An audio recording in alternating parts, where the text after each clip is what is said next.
Olá, pessoal, e vamos a mais um podcast Glone, porque pensar dói, mas a alienação dói muito mais. Então vamos pensar. Por que está acontecendo agora no Oriente Médio? Parece guerra, mas também parece a agonia espetacularizada de um império em crise estrutural. De um lado, mísseis caindo, do outro, discursos inflamados em Washington, e no meio disso tudo, uma pergunta que a mídia burguesa nunca faz: isso é estratégia de classe ou é espetáculo para encobrir as contradições internas do capitalismo americano? Hoje a gente vai amarrar as duas coisas com rigor de análise: a guerra contra o Irã e a política espetáculo de Donald Trump. E a conclusão é desconfortável, mas necessária. O imperialismo estadunidense está tentando resolver suas crises internas criando caos externo. Isso não é novidade, é o padrão histórico. O filósofo Guy Debord escreveu no livro A Sociedade do Espetáculo que no espetáculo o fim não é nada, o desenrolar é tudo.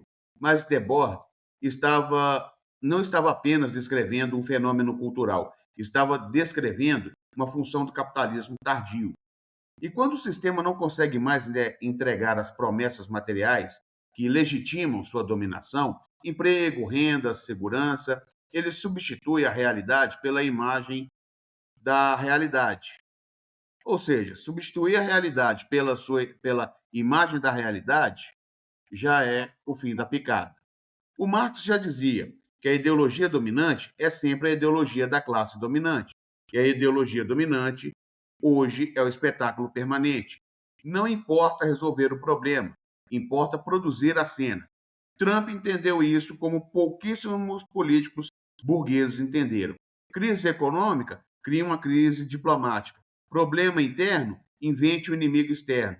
Escândalo político, bombe alguma coisa. O noticiário muda. A classe trabalhadora se perde no espetáculo. E as contradições reais foram enterradas sobre a avalanche de imagens. A guerra contra o Irã segue exatamente essa lógica, mas com determinações de classe muito concretas. Ela cria um roteiro simples para o consumo das massas. Democracia contra tirania, Ocidente contra ayatolás, bem contra o mal. Mas a realidade material é mais feia. Os Estados Unidos não estão enfrentando contradições estruturais profundas do seu próprio modelo capitalista. É a desindustrialização, inflação crônica, perda de competitividade, precarização do trabalho. O economista Richard Baldwin documentou que os países do G7 perderam metade da participação na produção industrial mundial desde os anos 1990. A produção foi para a Ásia, especialmente para a China. Por quê? Porque o capital não tem pátria. Ele vai aonde a força de trabalho é mais barata e a exploração é mais intensa. É a lógica do próprio sistema. Resultado: Trump prometeu trazer empregos industriais de volta, mas o capital que exportou essas indústrias não vai repatriá-las por patriotismo, vai repatriá-las e se repatriar apenas quando a equação da exploração mudar ao seu favor. Quando uma promessa econômica falha, e ela inevitavelmente falha, porque é uma promessa feita dentro de um sistema que a impossibilita, o espetáculo precisa aumentar, e aumenta com guerra. O problema central da política espetáculo imperialista é este: as guerras não seguem roteiro de campanha eleitoral. Elas têm dinâmica própria, contradições próprias. E o Irã não é a Venezuela, não é um país pequeno, isolado, facilmente neutralizável. O Irã tem um grande território, indústria militar própria, desenvolvida ao longo de décadas de bloqueio imperialista, influência regional consolidada e a capacidade real de atingir o mercado global de energia, especialmente através do Estreito de Hormuz. Por ali passa uma fração enorme do petróleo e do gás que alimenta o metabolismo do capitalismo mundial. E se essa rota entra em crise, não é apenas o Oriente Médio que treme, é o sistema de reprodução do capital em escala global que começa a gaguejar.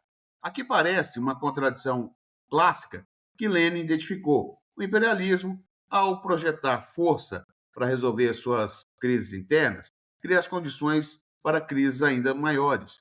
O remédio pode ser mais venenoso que a doença. E aqui entra outra camada da análise de classes. A economia dos Estados Unidos hoje está apoiada em duas bases extremamente frágeis. Primeira, o dólar como moeda de reserva global, um privilégio histórico que permite aos Estados Unidos exportarem sua inflação e financiarem seus déficits com dívida que o mundo é obrigado a absorver. Segunda, a explosão especulativa em torno da inteligência artificial. Economistas como Paul Krugman já alertam para esses sinais de desconfiança crescente nos mercados. O preço do ouro disparou. Investidores começam a realocar ativos para fora dos Estados Unidos. Enquanto isso, as gigantes da tecnologia estão infladas com expectativas astronômicas sobre inteligência artificial. Empresas ligadas à inteligência artificial já valem mais da metade do PIB americano. Só que existe um problema estrutural. O capital fictício não é capital real. O Marx foi preciso sobre isso. O capital especulativo pode crescer indefinidamente nos mercados financeiros, mas em algum momento ele precisa se confrontar com a produção real de valor. E ninguém sabe se essa tecnologia vai gerar lucro real suficiente para justificar essa avaliação monumental. Lembra de algo? Eu vou lembrar. É o mesmo clima que antecedeu a crise de 2008, a bolha especulativa, o descolamento entre capital fictício e o valor real. E quando estoura, quem paga são as classes trabalhadoras.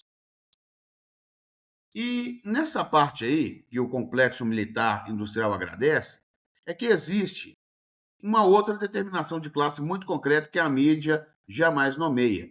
As guerras movimentam dinheiro, muito dinheiro, e esse dinheiro não vai para as classes trabalhadoras americanas. Vai para empresas de defesa, tecnologia, vigilância que formam o Eisenhower, um general não marxista que chamou de complexo militar industrial. Inteligência artificial militar, sistema de vigilância, armas autônomas, contratos bilionários com o Pentágono, isso é o velho keynesianismo militar, o mecanismo pelo qual o Estado capitalista usa o gasto público em guerra para estimular a economia sem redistribuir riqueza. Não cria empregos industriais para a classe trabalhadora, cria lucros para a fração mais parasitária do capital monopolista, e quando a economia emperra para a maioria, a indústria da guerra acelera para os de cima. Agora, vem o elemento que precisa ser dito, ainda que com cautela analítica. Os escândalos envolvendo Jeffrey Epstein continuam a ressurgir nos Estados Unidos.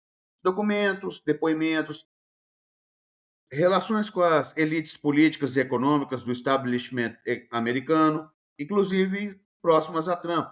E do ponto de vista de análise marxista, isso não é apenas escândalo moral, é a exposição das relações reais de poder que a superestrutura ideológica normalmente encobre.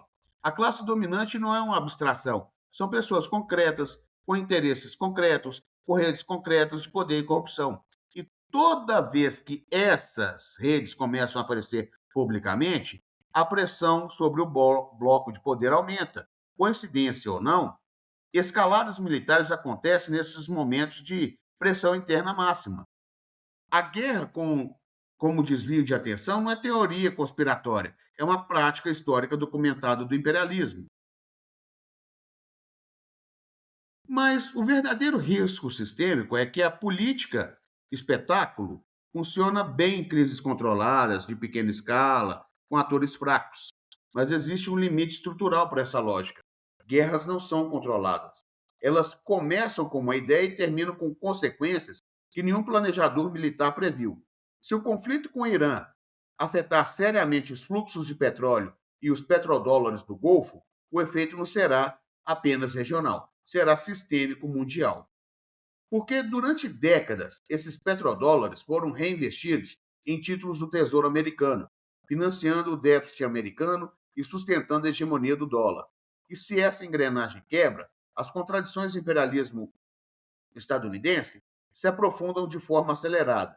Lenin estava certo. O imperialismo carrega dentro de si os sementes da sua própria decomposição. Não que seja fraco militarmente, mas porque suas contradições econômicas, sociopolíticas, se intensificam a cada nova aventura que trava. Então, gente, vamos juntar as peças com rigor. O Trump governa com política espetáculo, mas não é o capricho pessoal de um indivíduo excêntrico. É a forma política que o capitalismo americano, em crise, encontrou para gerir suas contradições sem resolvê-las. Cria crises, produz narrativas, mobiliza emoções, desvia a classe trabalhadora das questões reais. Agora o palco ficou grande demais. O Irã não é figurante, é um ator regional com capacidade real de resistência e de impor custos crescentes ao imperialismo.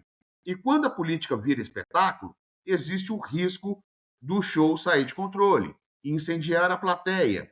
O que estamos assistindo é uma das cenas mais reveladoras de um império tentando demonstrar força, quando, na verdade, está expondo suas podridões e contradições estruturais para o mundo ver. E como sempre lembramos aqui no podcast Glione, pensar dói, mas a alienação dói muito mais. Até o próximo podcast Glione.